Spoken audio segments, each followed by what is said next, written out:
A ton of news about the fourth stimulus check, a ton of news about stimulus payments, a ton of news is here for you on stimulus checks. Joe Biden can do something about this. First of all, let's get into the most important news. It's that Social Security benefits, no matter what, play a major role for your retirement and for the older Americans especially. Now, there could be big changes on the horizon. Social Security is facing a shortfall. A shortfall that could be catastrophic, that is. The program is paying out more in benefits than it's receiving from taxes. If lawmakers don't find a solution soon, things could get nasty. There are several proposals on the table. Social Security benefits are funded primarily to pay for taxes. Workers pay into the program now, and the most of the money is paid out to the retirees. So let's not forget about that right now though. These taxes are not even enough to pay out benefits in full. Just to cover Social Security, it has been dipping into its trust funds. We'll have to start thinking about, at least, the looming debt limit deadline. Democrats' message? Political brinksmanship could drive up costs for ordinary households. A recent analysis by the center-left think tank Third Way estimated that an actual default could result in the loss of 3 million jobs, a $20,000 drop in the average retirement savings, and a $130,000 increase in the cost of a mortgage. And Republicans argue this is all fear-mongering. House Budget Committee Chairman Jody Arrington tweeted, Democrats and Republicans must seize this opportunity to rein in unsustainable spending and reorient the nation's fiscal trajectory before it is too late. Now, top Senate Republican Mitch McConnell was confident yesterday that the country would not face a financial crisis. In the end, I think the important thing to remember is that America must never default on its debt. It never has and never will. But we'll end up in some kind of negotiation with the administration over what. So both Democratic and Republican lawmakers, everybody, are negotiating on Americans receiving universal basic income payments. This is some good news. It has been announced up to $18,000 may be claimed by several people that are experiencing financial difficulties. So if you qualify for this extra stimulus check, be sure to watch this entire video because you definitely don't want to miss out on it. So the past 3 round stimulus checks have been given to people, and more Americans, and more. I've not met a cop who likes a bad cop. There's bad in everything. There's lousy senators, there's lousy presidents, there's lousy doctors, there's lousy lawyers. No, I'm serious. But I don't know any police officer that feels good about the fact that there may be a lousy cop. I'm tired of not giving the kind of help they need. Folks, look. Now, some of you guys may not automatically, some of you guys may not automatically get your fourth check. There are also huge changes to monthly benefits that may be coming next month. New delivery dates have been confirmed by state officials, and here is your daily update for your fourth stimulus check. A nationwide outage was reported with the SNAP program, leaving more than 1 million people without the ability to use their benefit transfer cards to make payments at retail stores. Agencies in Massachusetts and South Carolina reported on Sunday that customers are unable to make purchases with their electronic benefit transfer cards. The South Carolina Department of Social Services wrote in a Twitter post that it is aware of processing issues of electronic benefit transfer cards due to a third-party processor outage impacting programs in multiple states. The department later tweeted out that all the systems were restored, resolving the processing issues. The Massachusetts Department of Transitional Assistance also said in a Twitter post that electronic benefit transfer card processing in the state was affected, but later said that the issue was resolved.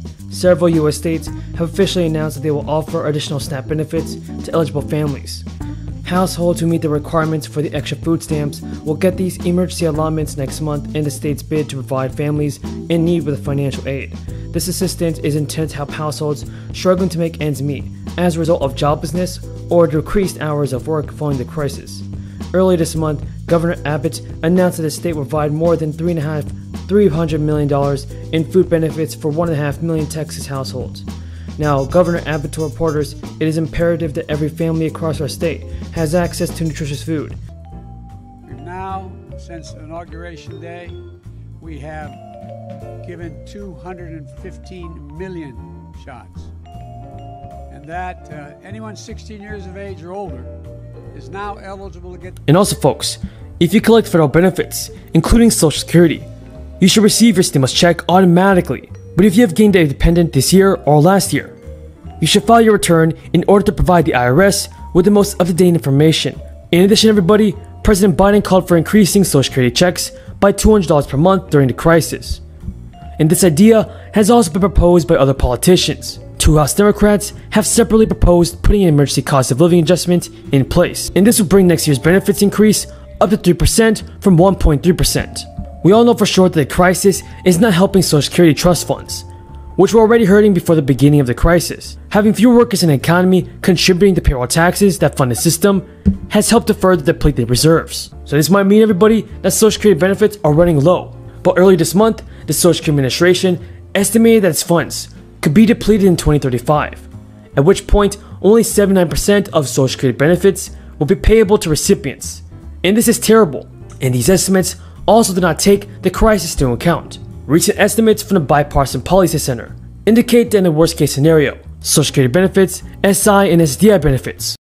For the wealthiest people in this country, it was caused by a recession as a result of the greed, recklessness, and illegal behavior on Wall Street.